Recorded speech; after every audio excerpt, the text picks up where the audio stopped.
Well, there is one CCSD school that improved its star rating more than any other in the school district. Vincent L. Triggs Elementary School in North Las Vegas went from 2 stars in the last star ranking to now 5 stars this year. With us to talk about this tremendous change is Triggs Elementary Principal Sheila Cooper and Literacy Specialist Michelle Schubel. First of all, I guess I should say congratulations. That's a big improvement. Thank you. We're very proud. You should be. So, Sheila, let's start with you. So, I think a lot of people would, the question is, how'd you do it? Are there some specifics you can point to that really allowed you to make this jump? Yes.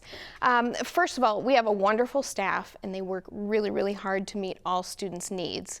We have great students and great families at our school.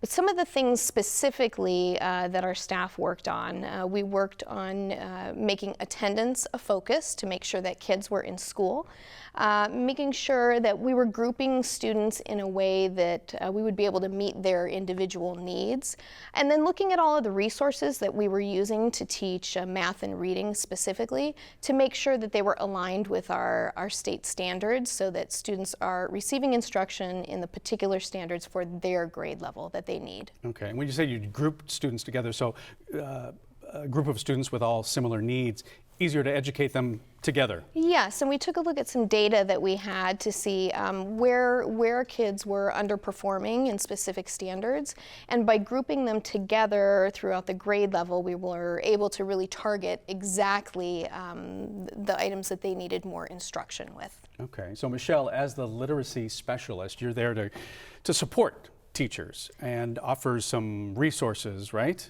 Tell me a little bit about your part in helping teachers to make this change. Correct. So I am there to support teachers. I'm there to provide professional development to support both school-wide initiatives and district-wide initiatives. I'm there to provide coaching support to all of the teachers to support whatever they need help with. Last year too, we also only had 3 4th grade teachers. So I also pulled one of those groups that Mrs. Cooper was talking about just to provide extra support and fill in those gaps that those kids really needed. Okay. As well. One of the questions is, you're now a 5-star school, which is awesome, but what are the challenges that you saw at your school that made it a 2-star school?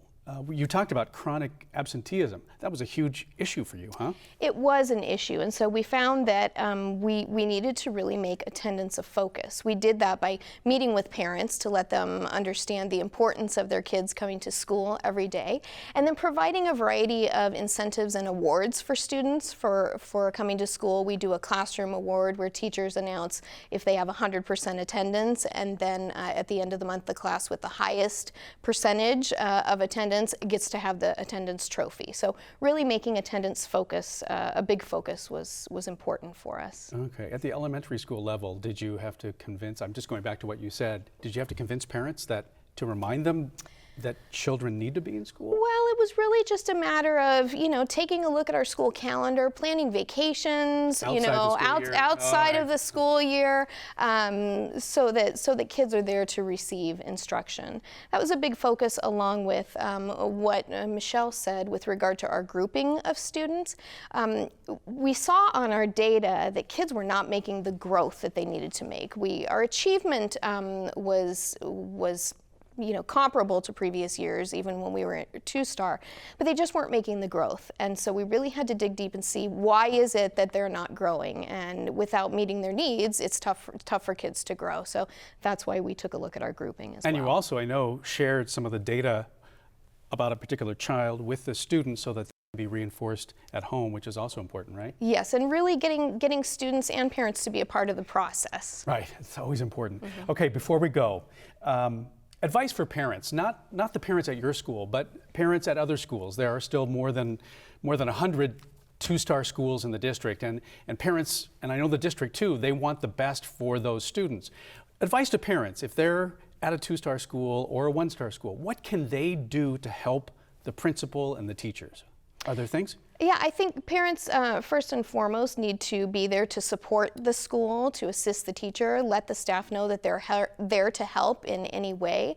When the school has nighttime events, such as reading night or math night, participate in those, because you can get great ideas for how to work on some of those skills at home with your kids. Okay, great advice. And congratulations again. I know it takes a whole team to make that happen, but we appreciate it, and congratulations. Thank you. Thank you.